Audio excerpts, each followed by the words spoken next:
Hello, I'm Louise Kaunisella. Welcome to Speak Your Mind on Gold FM. Our guest today is from the World Health Organization in Suva. She's the team coordinator, Pacific NCDs and Health Through the Life course under the Division of Pacific Technical Support. And today we're going to discuss the Health Promoting Schools project by the WHO. Dr. Wendy Snowden, welcome to Speak Your Mind. No, thank you very much for having me. It's our pleasure. Now, can you tell us what the Health Promoting Schools project is about? Certainly. So the focus of the Health Promoting Schools project in Fiji is really about developing healthy children who are healthy in both body and mind, and it's really aligned with the Healthy Islands vision, which includes a sentence about nurturing children in body and mind. And so that's really the ethos that guides the Health Promoting Schools project here in Fiji. So it's based around the idea that what you teach in the classroom is not necessarily going to help children to adopt healthier lifestyles unless it's supported by a healthy environment, where there are healthier policies in place, where the environment is clean and supportive, for example, of hand washing, where there are healthy food choices available. All of those things need to be there to support children to have a healthy lifestyle and understand the importance of what that has on their future development and also their learning. So in Fiji, the health promoting schools have been in operation for quite a number of years, but it was really quite a small project back in around 2010, 2011. There were around 84 schools. So with the support of KOICA, the Korean International Cooperation Agency, back in 2016, they provided some additional support to allow the Health Promoting Schools program here in Fiji to undergo a sort of strengthening and expansion phase. So that's what we're in at the moment, this 3-year strengthening phase. And during that, we've brought on board some more schools and we've consolidated the focus. Really led by the two ministries that are taking the lead on this, the Ministry of Education, Heritage and Arts, of course, and the Ministry of Health and Medical Services. So they're really driving this approach forward and including the schools. And in the early discussions about what we should focus on, we said, well, what are the key problems in Fiji for school-aged children? And we identified that mental health and well-being is a big concern to parents and children. And, you know, we've seen some cases of suicide and suicidal thoughts and attempts, which is really concerning. The second area that they wanted to look at was water, sanitation and hygiene, of course, concerned about outbreaks of disease and hand washing and so on. And then the third area that the two ministries wanted to work on is diet and physical activity. So this is around the concern about obesity and anemia and things like that. Yes. So based on those discussions, that's what the Health Promoting Schools project here is focusing on: diet and physical activity, mental health and well-being, and water, sanitation and hygiene. Exactly. I mean, that goes hand in hand, of course. I mean, like if you just follow a healthy diet, but then your mind is not good. So, I mean, that wouldn't do much good, would it? No, exactly. So, I mean, children need to be happy. They need to be able to learn. So they need to feel well. They need to be energized.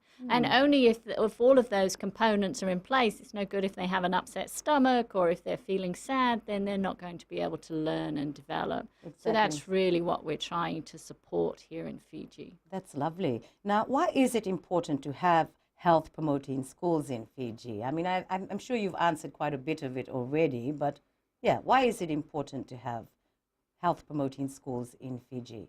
Sure. So we know there are problems here, as there are in most countries, with some of these health issues in the school-aged children.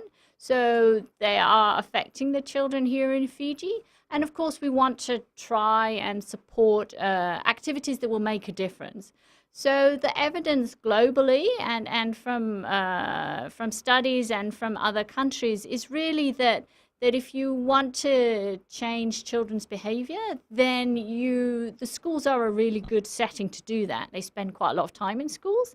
but also they're exposed to different ideas. This is where they learn. This is where they have the opportunity to mix with their friends and so on. And of course, the home environment is very important as well. But the schools are really the centers of the community. The community is the parents, it's the grandparents, it's the uncles and aunties of the children in that school.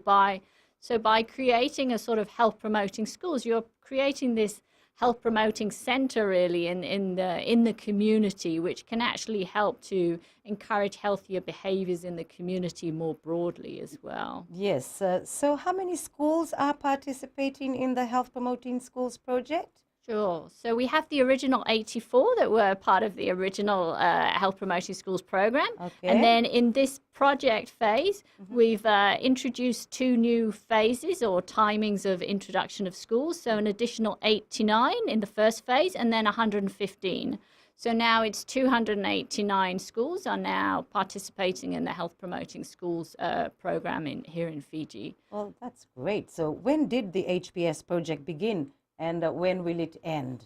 Okay, so this project, when we're strengthening and expanding, it was from 2016 to the end of this year. So this will be the phase when we're really pulling on board a lot of schools in a short period of time. It's been quite intense, getting all of these extra schools inducted and getting them, moving forward. So at the end of this year, then it will move more into a sort of steady, ongoing phase where schools hopefully will still be able to join, but we won't be taking in as many schools at once. So sort of settling back down to allow further schools to be part of the program as well.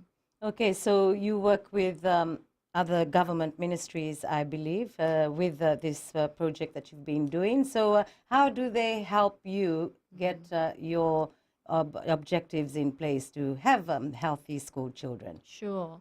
So the Health Promoting Schools approach really that's been taken here in Fiji is to say that there's a lot of activities going on already. If you go into schools, there's maybe a sports organization coming in and doing some activities. There's an NGO involved. There's all sorts of things that are happening, but perhaps it wasn't so coordinated and it wasn't always clear to the school how to get help for something. So what we've been trying to do with the Health Promoting Schools project is say, well, we're not starting from scratch. We want to bring in what's already out there and just help to consolidate it and make sure the schools know how to get this help and so on. So what we did was set up little working groups for each of these 3 focus areas, one for WASH, one for diet and physical activity, and one for mental health and well-being. And within each of those groups are people from the different organizations that are involved. So for example, for diet and physical activity, we've got the Ministry of Youth and Sports, we've got the Ministry of Agriculture as well, because obviously they're involved in those areas and they're already supporting schools.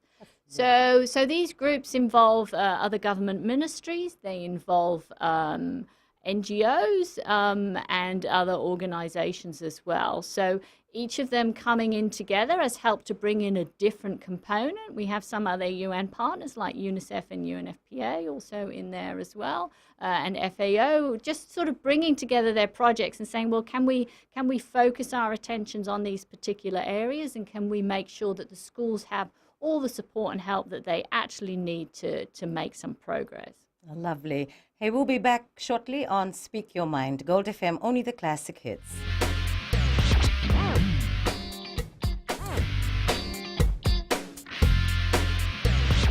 Speak Your Mind on Gold FM, only the classic hits. And our guest today is from the World Health Organization, Dr. Wendy Snowden, talking about the Health Promoting Schools project, which started a few years ago. So where are the schools involved in the HPS program located, Wendy? From everywhere. So they're from across Fiji. So in the first phase of bringing in new schools, we just focused on the Suva, Nausori and Lautoka areas just to start things off. But now in the second phase, we've brought in schools from across the country. So from all of the educational districts, we have schools involved. We have both primary and secondary schools. And we have small schools, large schools, rural, peri-urban, all quite a mixture, which is really nice to see. Because there's 89 schools, right? I'm not sure how many schools we have in Fiji, though. No, so overall, with the 289 that are currently involved in the health promoting schools, that represents around a third of the schools in Fiji. So, yes. Okay. So how did you choose the schools involved in the HPS program? So these were really identified by the Ministry of Education. So we looked at schools that perhaps weren't already part of some established projects, like the programs run by the Australian support that was providing quite intense support to some schools, particularly around infrastructure. So we felt that they were already getting support on some areas. So the Ministry of Education said, okay, we won't take those into the HPS. And then looking at ones from across the country, they wanted to include a mixture. So there were a number of criteria that were involved in order for the ministry to be able to identify the list of schools that would be involved. And then all of the schools that were identified by the ministry were then contacted and asked if they would be willing to be part of this, and all agreed to do so, which is very positive. That's really good. So how much funds were put into the Health Promoting Schools project from the World Health Organization? So as I mentioned before, this the Ministry of Education and the Ministry of Health have been working on this for quite a number of years with WHO support, but really ticking along on a small budget, just bits and pieces, and trying to mobilize small amounts of funds. But we were fortunate in 2016 to be able to mobilize more funds just for this 3-year phase from the KOICA, the Korean International Cooperation Agency. So they've provided $3 million US for this 3-year time period to allow this kind of consolidation and strengthening phase to happen. Oh, that's great. Now, are there follow-ups to see that schools are implementing the HPS program? Oh, very much so, yes. So there's a lot of support and monitoring. So a lot of guidance is given, and there are monitoring frameworks that all the schools are expected to complete so we can monitor their progress. There are very clear criteria attached to the areas like diet and physical activity. It says, what should be in place in line with the existing policies, for example, around toilet provision and availability in schools. That's already set out in government policies, but we have to make sure that they comply. So that's one of the criteria. And then so evidence has to be provided about all the activities that they're doing, the infrastructure that they have, and all of those areas. And what we'll be looking to do towards the end of this year is to have the first phase of awarding, where schools will be assessed by the team and then will be awarded either a bronze, silver or gold for their Health Promoting Schools program to recognize their achievements in the particular technical area that they've looked at. So, but we're being, we want to see the evidence of what they've done so that the schools are comparable. Oh, that's really good. So what are the schools expected to achieve in this HPS program? So it's quite a lot of things. So yes, well, at least some you can share with us. Absolutely. So there's what we consider a kind of core area. So that's health promoting schools overall. So they should have a health promoting schools committee in the school. That should include representatives from students and parents, as well as the staff and the school management. They should have some clear system in the school for making sure that everybody's aware of what's happening with health promoting schools, newsletters, notice boards, assembly announcements, etc. Okay. And then so there's those sort of cross-cutting areas. And then for each of the technical areas, there are some very clear criteria across policy, environment, and teaching. So to give you some examples, it might be around the number of toilets, the availability of hand washing facilities.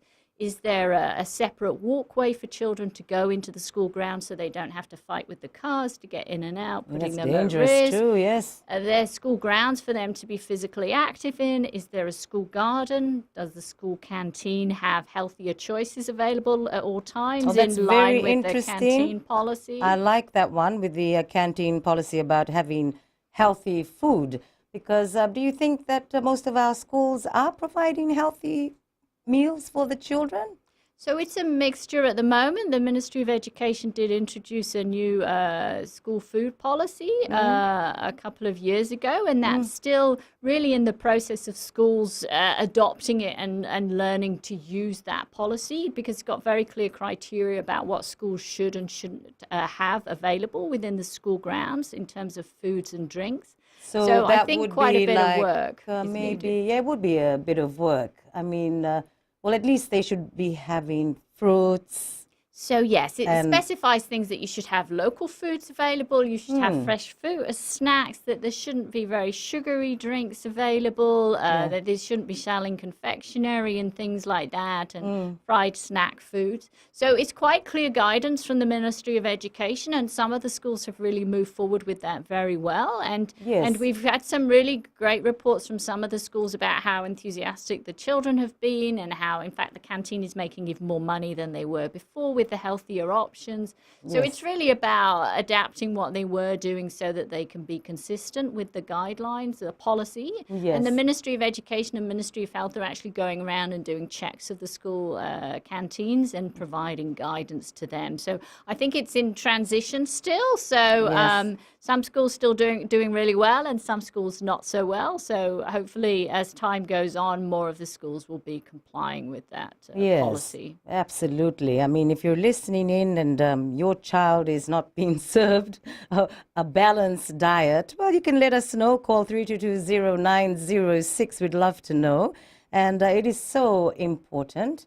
And I'm glad that we've got that law in place now. So that is, for me anyway, is really important, the canteens to be following what the Ministry of Education has outlined for providing better food for our children. So yes, you can carry on from there. What other things that schools expected under the HPS program, which is a health promoting schools. So I mean, because I did cut you off at the canteen bit, because you know, I am always concerned about that bit. Yeah. Yes. So in other things that are a part of the criteria for health promoting schools would be things around celebrations of particular days in the schools. A lot of schools have like a fruit day or a water day or things like that. These things that bring the school together so that they can celebrate and discuss particular aspects of a healthy lifestyle. So we're keen to see those sorts of activities in the schools as well. All right. I will be back shortly. Sure. I'm so sorry to cut you off, Wendy, on Speak Your Mind. I hope you're enjoying the program. Stay where you are. We'll be back soon.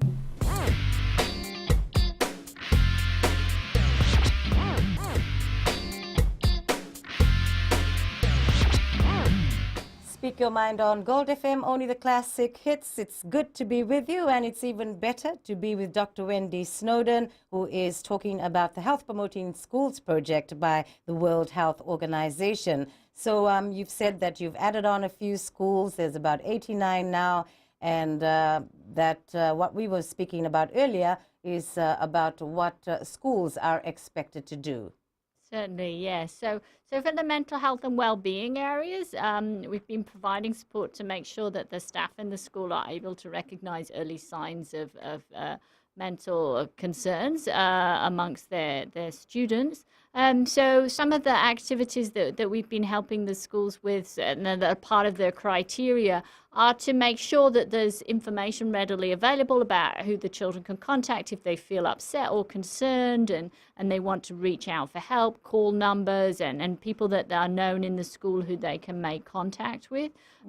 Also to create what we're kind of terming like a safe space for conversations in the school. So like a nice room with maybe like a sofa and curtains that looks nice and welcoming and inviting for the children who might be feeling upset about something to be able to come and talk to somebody and explain why they're concerned, because often that can just be enough to help them to you know, move forward. But also making sure that there's the teachers and the community as well are able to recognize early signs of children who might be struggling with something and who really need some further support. It's such a critical area for children.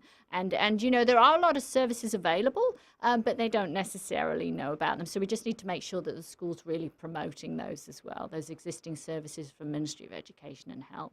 Yes, it's so important, and I do hope that the teachers are able to identify this area because, I mean, you need peace of mind when you're at school. Obviously, like you said, we need happy children, We do. and happy children learn very quickly, and they're happy to learn something new rather than sitting there. They've probably got problems at home, and you don't know. Okay, so this is good.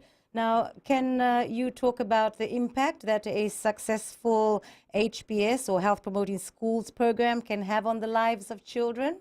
Certainly. So, well, yes, we're hoping to have healthier, happier children. And of course, that affects them in a lot of ways. So, in the short term, that's really about their ability to learn and concentrate in the school.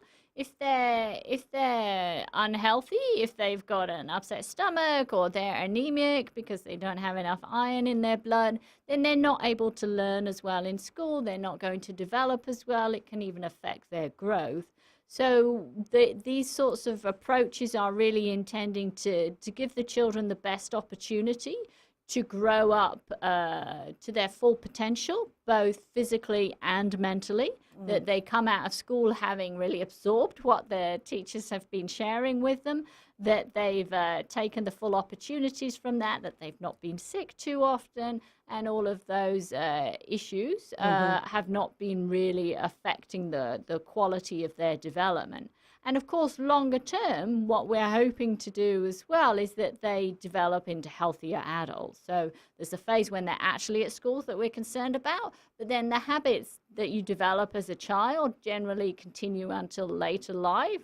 So Wow. if you're used to being physically active at school and you don't see it as being an inconvenience, you see it as being just something that's everyday life, then you're more likely to carry on being physically active in later life. The same with your dietary habits and hand washing and so on. If you haven't So really true. learned to do it in school, then chances of you picking it up later in life, adults are very set in their ways. Exactly. We're not great at changing our behavior, so we Yes. really need to start with young people. Yeah, it's perfect to start at school because I remember there was a child once saw an adult just throwing rubbish, and the child, screamed out, "Hey, put your rubbish in the bin," which was a really good thing. Very good. Yeah, I mean, because that's the example that you've just spoke Yes. about, is that if you teach children, they're more likely to keep it in their heads and they don't forget. No. And they will tell adults and their parents, and, I need some fruit. I haven't had any today. Can you give me some? They're really great at hassling the people around them to support them in the choices that they want to make. Yeah, that's true. I mean, you should take fruit to school every day. I mean, your parents should provide it for you.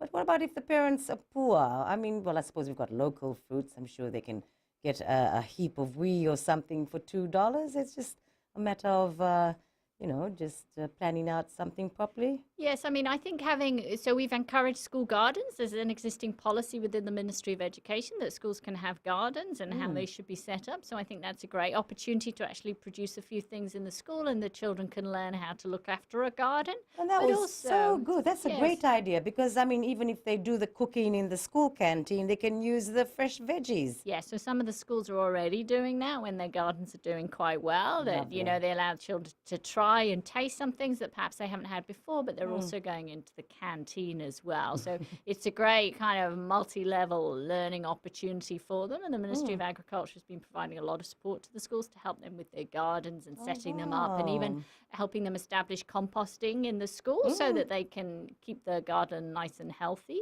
And also some of that connected with the home as well. So having just a small home garden as well, just to produce, even if it's a small amount of food, that can really help just to add in a little bit of fruit and veg each day. Exactly. I mean, the children would absolutely enjoy it, I'm sure, getting outside, playing with the mud. And the best thing is when you plant something and you see it grow. I mean, the children would love that, I'm sure. Yes, I think often it seems to be worldwide that children kind of pull their noses up sometimes at fruits and vegetables. But actually, if they've been part of the growing and the production or the preparation in the kitchen, it really changes their view of the product. And Yes. they're quite often willing to try it if they've actually pulled it out of the ground or they put the seed in the ground in the first place. So it's quite exciting for them to understand how the food food grows. Yeah, and it's really important as well, like for parents and guardians to, when they bring up their children, to get them used to,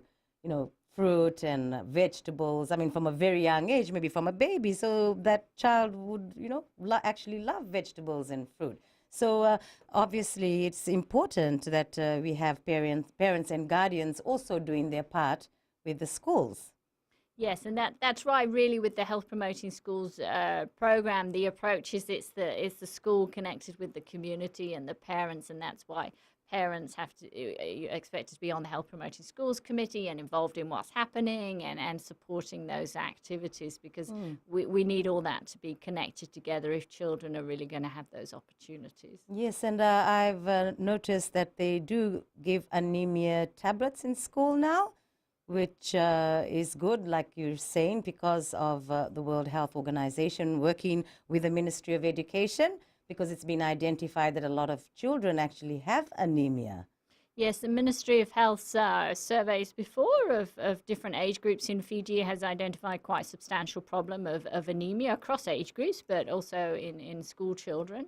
And based on that, they've started a supplementation program which targets a number of different groups, but does include school children. So they've been working alongside the kind of Health Promoting Schools project to utilize that to make sure that children have that opportunity to take those supplements as well, which can be so important to help their development and learning. Because if you're anemic, you feel very tired, it's really difficult to concentrate, Yes. and that's not great for learning.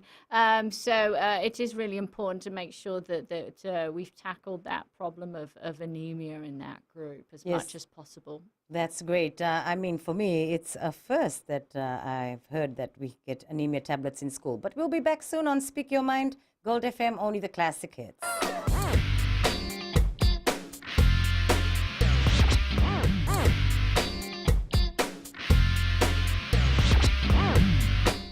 Welcome back to Speak Your Mind on Gold FM, only the classic hits. And I'm with our guest today, Dr. Wendy Snowden, who's been sharing with us about the Health Promoting Schools project by the WHO. And I find it really fantastic that you're working together with all the different government ministries for our children. I mean, they're our future, and children are so important. And I was saying about the anemia tablets. I got a letter for my son, but they obviously seek consent. And I was very happy to sign that because, anemia, as you've said, children can't concentrate, a lot of problems. So what have the consent by parents been like when they got this? Because it's something new. Yeah, so the ministry has just started this program last year, and it's in a kind of phased rollout. So not all of the schools are being included at the moment. It's kind of working their way through them as they develop the program. So it's asking the parents to consent that their children will be able to take the iron tablets for the anemia, and then also to take a deworming medication as well to help with the worms. And then the parents are asked to consent to that. And in fact, the response rate has been very good. Most of the parents have sent back the form with the approval for that to be supported for their child, basically. So it's a real opportunity for your children as such to receive that support, which can really help to improve their health. So the Ministry of Health is working with the Ministry of Education on that program. So it's a really good opportunity to make sure that we're reducing some of those problems here in Fiji in that age group. Oh, that's great. So, I mean, what would you like to tell a parent and guardian why it would be good to sign that consent form?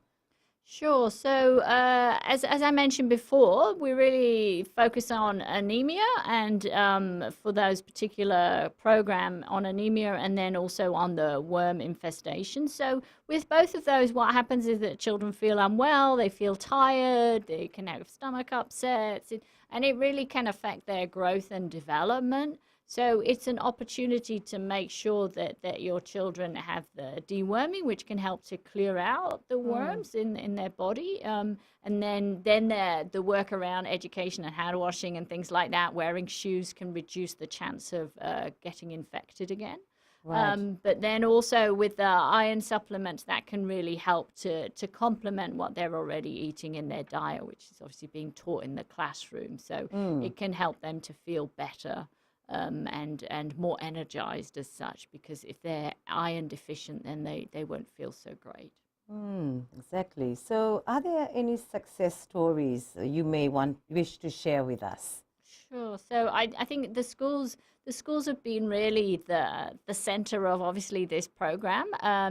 They've received the support and the guidance really positively. They've been extremely engaged, and throughout they've been really proactive in looking at how they can make progress for their children. So we've seen some really positive things happening. We've seen some of the schools have developed a new playing field in the school. They've introduced a new walkway into the school, covered walkways around the school. They've refitted their toilet block, installed new hand washing facilities. One of the schools has started a project where the mothers are helping to make the soap, and then that's being brought into the school, so they've always got soap available for hand washing. In one of the schools, the mothers are taking it in turns to cook for the school canteen and making healthier choices and so on. One of the school gardens is helping the food into the canteen area. So there's really been some excellent innovation and activities by the school that they've really driven forward with a lot of their own initiatives. Some of them have gone out and done bits of fundraising. There's been support provided by the HPS project, but they've also gone out and looked for some of their own support as well. And in some cases, for example, the HPS project provided a water tank for them when they weren't on mains water, but then the parents came in together and they built the base that the tank would go in, and then the parents have all volunteered to do the piping and things like that. So it's very much a kind of collective approach to solving some of the problems. Right. And making a difference to the school environment. And now what you can see is some of the schools, they're sending pictures through, and you can see the nice decorations that they've done, promoting that they're a health promoting school, the nice walkways that they've set up, the little gardens that are going, the recycling bins, and how attractive they've made the kind of environment and the promotions and having competitions for children around eating well and things like that. There's some really lovely initiatives. What a difference I can imagine. I mean, imagine how looking at those pictures, how do you feel? I think it's always really impressive, and I find it interesting because there are over 200 schools involved, and while we have some consistency in what the recommendations are, each school just goes about it just that little bit differently, and then you look at it and you go, oh, that's interesting. Yeah. You wouldn't have expected it, but it's just it's really fascinating, and we've started to do support some what we're calling best practice workshops, where the schools come together in the districts and they share what they've been doing with the other ones to try and stimulate thoughts and activities in other schools, and also as part of the awarding later in the year, they're going to have the opportunity to talk a bit about what they've been doing and some of their really exciting initiatives. I'm actually excited for the awards. I'd really like to see which schools get them. But yep, we'll be back soon on Gold FM, only the classic hits. This is Speak Your Mind.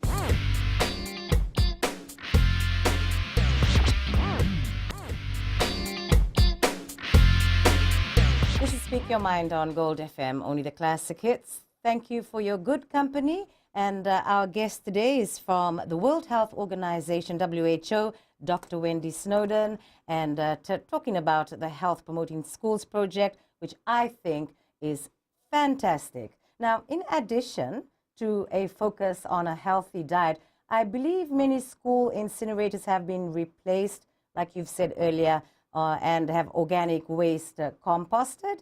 And also, what about the HPS schools participating in physical education thanks to new equipment? Now, what sorts of new equipment are being used? Okay, so part of the support provided by the project with the Quaker funding that was provided was to support the schools if they had some specific gaps in what they had at the school level. So for each of the areas, WASH, diet and physical activity, and mental health and well-being, if they identified that there were certain things that they were missing, then we're in the process or have already provided some of the equipment that they might need for that. So for example, for physical activity, there's equipment around balls and nets and cones and the sort of, various different types of sporting equipment that they might need. As the schools have wanted to improve the grounds that they have, so with fencing to keep animals out so they can have a nice playing field in the school grounds. And we've also been supporting some ideas about what you can do when it's raining outside, so some in classroom kind of physical activities that you can do.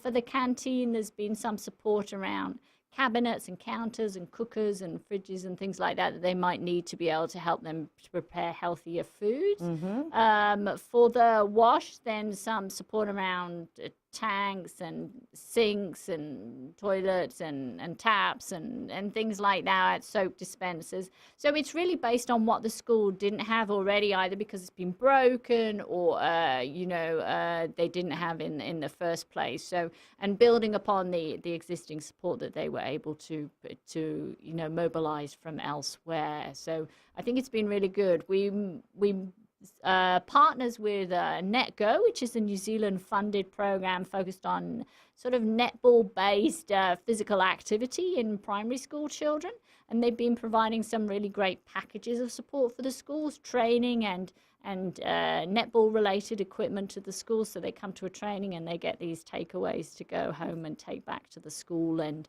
then do the activities in the school. So it's really the equipment that's been provided has been directly related to the areas that they're focusing on. Oh, lovely. I mean, I feel so good about this for our children. And I believe there was a baseline assessment that you've done. You might like to share with us that. So to help the schools really plan what they wanted to focus on and to narrow it down a bit so they didn't try and focus on everything, we conducted a sort of baseline assessment in each school. So each of the schools did a school assessment, which is kind of the assessment of the environment and policies and things like that, what they were missing, what they had, and so on. And then there was also a survey done of the children. So they were asked to complete a questionnaire, a sample of the children, and that assessed things like their knowledge about those three technical areas, their behavior as well, and some attitudes. And then we also did the height and weight to assess if they were overweight or underweight. We checked whether or not they were anemic. And then we also looked to see how many children in the primary schools might have the worms. So each of those were done in all of the schools, and then the assessment of that was then discussed with each school, and then the schools decided what should be their priority area. So they could see, for example, they had more of an issue in one area than another. One area is quite good, so then they didn't really need to focus on it. So it's been very helpful for them to really see the challenges that their children might be facing, and then to look at how they might be able to tackle that. So there's a lot of variation between schools. Some had no overweight. Some schools had lots of overweight. Some schools had no underweight. And so it wasn't really consistent across areas. So it was quite helpful for them to see this information on their own children. Yeah, that's so good. It's clear. You can, know how to deal with it. And what was interesting in the questionnaires is that in the large part, at least probably 2/3 of the children for most of the questions knew the correct answers to the knowledge question, but they weren't doing it. So they know when they're supposed to wash their hands, but they weren't necessarily doing it. So it's important to kind of link in that teaching in the classroom with the whole environment. And that's really what the Health Promoting Schools is trying to do, is to say we need to teach them in the classroom, but then we need to follow through in everything that happens in the school environment as well, because otherwise they'll know, but they won't do. Yeah, you have to remember, how can you instill that remembrance in children to just do it automatically. Well, I suppose you have to get them into the habit. You just have to keep reminding them. It is, and the schools are doing well. You know, make sure you have the facilities, and then you make sure that the teachers remind the children and the parents remind the children. That you've got visuals that are near the taps that say, "Don't forget to wash your hands." Near the toilet, "Don't forget to wash your hand." These little prompts can really help to make it the norm that everybody else would look at them strangely if they don't do it. So that's what you need to kind of change, and I think that's really what the schools have been doing quite well on. Yes, that's great. That's a really good idea. Just stick up, notices. Don't forget to wash your hands. I'm always doing that with my children. Yeah. Don't forget to wash your hands after you use the toilet, before you eat, when you play with pets, when you go outside. Of course, there's bacteria everywhere. Well, yes, it's just good. Once you get into the habit, then it becomes learned and you don't even think about it. So that's really what you want to instill at that early age. Exactly. So is there anything else that you'd like to add on, especially for our parents and guardians, for their children? I mean, working together with the schools to make our children well educated in protecting themselves, having a healthy mind and also a healthy life. Sure. So I think, yes, if children are healthy, both physically and mentally, then they're going to do better at school and they're going to do better, into later life as well, in terms of being healthier and less chances of being unwell with various illnesses. So it's the supporting the work that the schools are doing and the initiatives that are happening. It's been very positive. There's been a huge amount of support from the parents and the community. So the school is connected with the community and the parents, and bringing all of that together is so critical. So what we've seen so far in the Health Promoting Schools project is really great support from the parents, and I hope that continues. That's lovely. Many thanks, Dr. Wendy Snowden, for appearing on Speak Your Mind. And unfortunately, it is the end of our program. That's all great. Thank you very much for having me here. You're most welcome. On Speak Your Mind, I'm Louise Kaunisela. Thank you a lot for your company. Until next week, Nisamo Demanda.